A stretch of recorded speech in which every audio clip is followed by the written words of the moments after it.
अस्सलामुअलैकुम, कैसे हैं आप सब लोग। तो उम्मीद करती हूँ आप होंगे बिल्कुल ठीक ठाक और मैं भी हूँ बिल्कुल ठीक। तो लो जी, बहुत ज़्यादा फरमाइश थी आपकी कि कोफ्ते बताइएगा, आप भी कोफ्ते बताइएगा। तो ये है कोफ्तों की रेसिपी। ये है मेरे पास रेड मीट आधा किलो, तो जिसका मैंने कीमा कर लिया है अपनी मिक्सी में। तो यहाँ पर मैं भुना हुआ जीरा पाउडर जो है वो मिक्स कर रही हूँ इसके अंदर। और अब मैं लहसुन और अदरक का पेस्ट जो है 1 चम्मच मैंने वो ऐड करा है। लहसुन और अदरक दोनों का ही पेस्ट मैंने ऐड करा है, ठीक है। उसके बाद ये मेरी 1 प्याज थी, मैंने बारीक कद्दूकस करके उसको बिल्कुल निचोड़ के वो अपने कीमे में मिला ली है।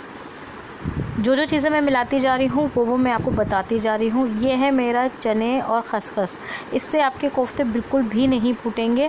आप 2 चम्मच चने और 1 चम्मच खसखस लेके मेजरमेंट से और उसको सिलबट्टे पे पीस लीजिए और फिर वो मिला लीजिए। अब इसके अंदर जाने वाला है नमक। नमक मैंने अपने टेस्ट के अकॉर्डिंग लिया है, थोड़ा कम ही रखिएगा कोफ्तों में क्योंकि शोरबे में नमक अच्छा होगा। यहाँ पर मैंने धनिया की पत्ती ली है थोड़ी ज़्यादा सी। इसके अंदर मैंने थोड़ा सा पुदीना भी काट के डाला हुआ है, हरा पुदीना जो होता है वो, तो उससे खुशबू जो है नॉनवेज में एक बहुत अच्छी फ्लेवर की खुशबू आती है। आप ज़रूर ट्राई करिएगा, कभी भी आप नॉनवेज में पुदीना डालेंगे ना तो बहुत अच्छा फ्लेवर आएगा आप। अब यहाँ पर मैं रेड मिर्ची पाउडर ऐड कर रही हूँ।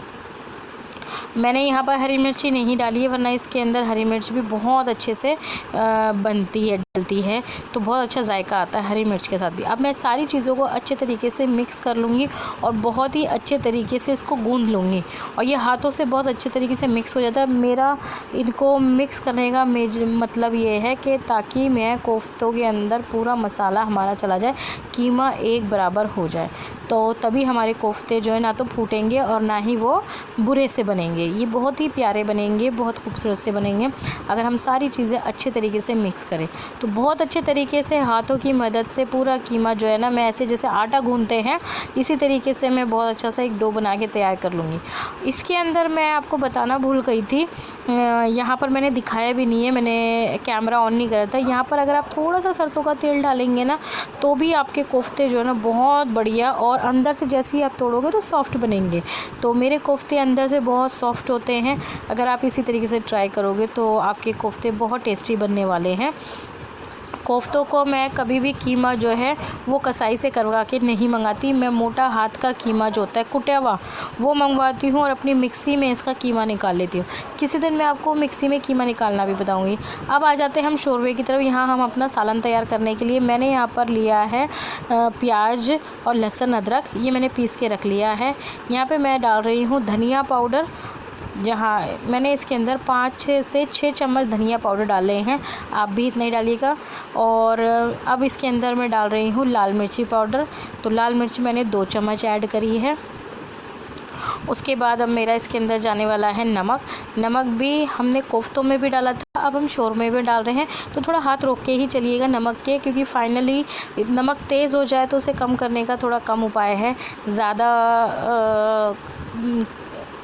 तो मतलब आप बाद में कर सकते हो। यहाँ पर मैंने थोड़ी सी हल्दी डाल दी है, ऑप्शनली आपको डालनी हो तो डाल देना। यहाँ पर मेरे पास ये घर का दही जमा हुआ था, ये मैंने दही भी डाल दिया है। अब मेरे सारे मसाले तैयार हो चुके हैं। अब मैं इसके अंदर तड़के की तैयारी कर लेती हूँ। तो मैं बघार लगाऊंगी। 1 प्याज मैंने छोटी सी प्याज काट ली थी और ये 2 हरी इलायची और 2 लौंग होंगी, इनसे मैं अपने जो मसाला है वो भूनूंगी। तो यहाँ पर मैं भगार लगा देती हूँ और कुछ भी नहीं जाने वाला। यहाँ पे मैंने सरसों के तेल में बना रही हूँ, आप किसी भी वेजिटेबल ऑयल में बना सकते हो, हमारे यहाँ सरसों का होता है। सरसों का तेल मैंने बहुत अच्छे तरीके से गरम कर लिया है, वो बहुत अच्छे से गरम होके थोड़ा सा ठंडा हो गया है। अब उसके अंदर मैं अपने लौंग और प्याज एक साथ डाल दूँगी। तो यहाँ पर मेरा तेल बहुत अच्छे तरीके से गर्म हो गया था ये। अब मैं इसके अंदर ये मैंने लौंग और हरी इलायची और उसके बाद अब मैं डालूँगी अपनी प्याज। आप एक बार ये वाले कोफ्ते ज़रूर बना के ट्राई करिएगा, बहुत अच्छे लगते हैं। तो ये देखिए यहाँ पर मैंने अपनी ये प्याज डाल दी है और प्याज जैसे ही ब्राउन हो जाएगी फिर हम सारे मसाले इसके अंदर ऐड कर देंगे। तब तक कि हम अपने मीट बॉल्स बना लेते हैं। तो वो मैं उधर अपने कोफ्ते बना रही हूँ और यहाँ पर साथ साथ के अपनी प्याज भी देखती जा रही हूँ कि मेरी प्याज जल ना जाए, क्योंकि फिर वो आपका सालन जो है ना कड़वा और काला कर देती हैं। तो इसलिए इसी तरीके की प्याज चाहिए थी। अब मैंने इसके अंदर सारे मसाले और जो मैंने पिसे हुए मसाले थे सब ऐड कर दिया है और अब मैं इसको अच्छे तरीके से चला लूँगी। मैं इसमें टमाटर नहीं डालती हूँ, आप चाहो तो टमाटर डाल सकते हो। बाकी इसके अंदर दही से ही बहुत अच्छा मसाला बन जाता है और बहुत ही अच्छा और बढ़िया टेस्ट आता है। और यहाँ पर मसाला जल ना जाए तो मैंने थोड़ा सा जिस टिफ़िन में मैंने मसाला करा था उससे मैंने धो के पानी भी डाल दिया है। अब यहाँ पर ही मसाला आपका तैयार होता रहेगा। इसे तेज़ आंच पे आप भूनते रहिए। और यहाँ पे मेरे सारे कोफ्ते बन गए थे, तो मैं आपको लास्ट में दिखा देती हूँ कि मैंने किस तरीके से अपने कोफ्ते बनाए थे। मैं बार बार इसी तरीके से कीमे को बांधती रहती हूँ, मतलब अच्छे से बाइंडिंग करती रहती हूँ, कीमे को मिलाती रहती हूँ और ये हाथों में गोल गोल गोल गोल पानी लगा लगा के हम ये कोफ्ते चिकने कर लेंगे, बिल्कुल चिकने कर लेते हैं। तो इससे आपका कोफ्ता बिल्कुल भी नहीं फटेगा। अल्हम्दुलिल्लाह मेरे अभी तक कोई से भी कोफ्ते नहीं बने। मैंने हर तरीके के कोफ्ते बना लिए हैं। चिकन के भी कोफ्ते मैंने बनाए हैं, वो भी कभी नहीं फटते हैं। मटन के भी नहीं फटते और ना ही ये रेड मीट के फटते। और कई लोग मुझसे पूछ रहे थे कि आपी आपको गोश्त कहाँ से मिला। तो ये आपके भाईजान की मेहरबानी है। आसिफ भाई जो हैं वो ब्लैक में लेकर आए थे, तो ये हमें मिल गया था तो मैंने बना लिए थे। अभी तो ये मिल भी नहीं रहा है और अल्फिया उठ चुकी हैं और इसलिए वॉइस ओवर में दिक्कत आ रही है। और यहाँ पर मैं आपको दिखा रही थी कि मैंने सारे के सारे कोफ्ते जो हैं यहाँ पे मैंने बना दिए थे। और वो जो हड्डी आती है आपकी बोंग जो आती है वो भी मैंने मसाले में भून ली थी। बाद में आप इसे निकाल के फेंक देना क्योंकि जायका बहुत अच्छा सा आ जाता है। तो यहाँ पर आपके कोफ्ते भुन रहे हैं, मतलब मेरे मसाला अच्छे से भुन रहा है। मसाला आपका बहुत फटा फटा सा होना चाहिए, इसी तरीके का मसाला अच्छा लगता है भुना हुआ। अभी ही भुनाई हो जाएगी तो बाद में आपकी हीक नहीं आएगी। और मेरे अल्हम्दुलिल्लाह मसालों में कभी हीक आती भी नहीं है, मैं इतने अच्छे से भूनती हूँ। यहाँ पर मैं डाल दूँगी 1 गिलास करीबन पानी। अब ये पानी जो है इसी पानी के अंदर, तो यहाँ पर मैंने अच्छे से इसमें 1 गिलास पानी डाल दिया है। अब इस पानी के अंदर खदकी आने के बाद मैं धीरे धीरे करके अपने सारे जो कोफ्ते बने हुए हैं मेरे, मैं वो डाल दूँगी। तो अभी मैं यहाँ पर अपने कोफ्ते डाल देती हूँ। यहाँ पर मेरे पानी में खदकी भी अच्छे से आ गई है। तो अब यहाँ पर मैं ऐसे अपने कोफ्ते डालती जाऊँगी। आप ज़रूरी नहीं है कि इसको प्रेशर कुकर में ही बनाएं, आप इसे भगोने में भी बना सकते हैं, हांडी में भी बना सकते हैं। उसमें ज़्यादा टाइम लगेगा। ये कुकर में, प्रेशर कुकर में खाना जल्दी तैयार हो जाता है। तो इसलिए हम बच्चों वालों के लिए तो खाना जल्द से जल्द तैयार हो जाए वही बहुत अच्छा है। तो बस यहाँ पर मैंने एक एक करके सारे कोफ्ते डाल दिए हैं। अभी मैं इन्हें बिल्कुल भी नहीं छेड़ूँगी, ना चम्मच से चलाऊँगी। मैं इन्हें ढककर पकाऊँगी। 1-2 सीटी ले लूँगी, बिल्कुल भी नहीं टच करना है। और बस ये ऐसे करके ना हिला देना है कि ताकि कोफ्ते जो हैं पानी के अंदर डूब जाएं, तो वो अपने आप ही सारे पक जाएंगे। तो यहाँ पर मैंने इसके अंदर ढक्कन लगा दिया था। ये बहुत अच्छे तरीके से इस तरीके से हो गए। तो मैं अब और कोफ्तों ने अपना पानी छोड़ दिया क्योंकि गोश्त में पानी काफ़ी होता है, तो इसलिए मैं ज़्यादा पानी नहीं था। मैंने जितना था उतना ही पानी इसके अंदर और बढ़ गया है। अब मेरे कोफ्ते जो हैं वो भुन चुके हैं। मैंने कुकर में सीटी लगा ली थी और 2-3 सीटी लगाने के बाद देखिए आप, अब मैं इनको चलाना स्टार्ट करूँगी क्योंकि अब ये अच्छे तरीके से पक चुके हैं। अब यहाँ पर मैं क्या करूँगी कि अपना नमक जो है ना, नमक मिर्च आप सब कुछ अभी ही टेस्ट कर लीजिएगा। आपको पता चल जाएगा कि आपने क्या चीज़ कम डाली है। आप उसको और बढ़ा सकते हैं, जैसे नमक या मिर्ची की कम डली हो तो आप उसको और डाल देना। अच्छे से भुनाई करने के बाद यहाँ पर मेरे पास एक आलू पड़ा हुआ था बड़ा सा, तो वो मैंने इसके अंदर ऐड कर दिया है। सॉरी, सारे एक सब्सक्राइबर बोलती हैं कि आप मैंने बहुत बोलते हो, तो सॉरी, मैंने नहीं बोलूँ तो फिर क्या बोलूँ मतलब सब्ज़ी तो मैंने ही बनाई है ना, किसी और ने थोड़ी ना बनाई है, तो इसलिए मुझे ही बोलना पड़ेगा। वॉइस ओवर भी मैं ही कर रही हूँ तो मैंने ही करना पड़ेगा ना। और मेरी जो है ना हम कहने की आदत नहीं है, तो उसके लिए मैं माफ़ी चाहूँगी। अब बचपन से ही मैं करके बात कर रहे थे, तो अल्लाह को हाजिर नाजिर तो जानते हैं, सब कुछ है, सभी कुछ अल्लाह के उससे है, बट आदत से पड़ चुकी है कि मैंने ये करा, मैंने वो करा। तो आप लोग झेल लेना। तो यहाँ पर जो है हमारे आलू जो हैं वो मैंने इसके अंदर डाल दिए थे, और मैं ज़रा अल्फिया रोने लगी थी ना, तो इसलिए उधर चली गई थी। अब मैं इसको अच्छे से चला लूँगी, और जितना मुझे शोरबा चाहिए होगा मैं अपना शोरबा डालूँगी, क्योंकि कोफ्ते मैंने बहुत अच्छे तरीके से भून लिए थे। प्रेशर कुकर खोलने के बाद भी मैंने तब तक इनकी भुनाई करी थी जब तक कि इन्होंने तेल नहीं छोड़ दिया था। तो मैं आपको दिखा रही हूँ कि देखो मेरा एक भी कोफ्ता टूटा नहीं है, और मैं उसको बहुत अच्छे तरीके से चला रही हूँ।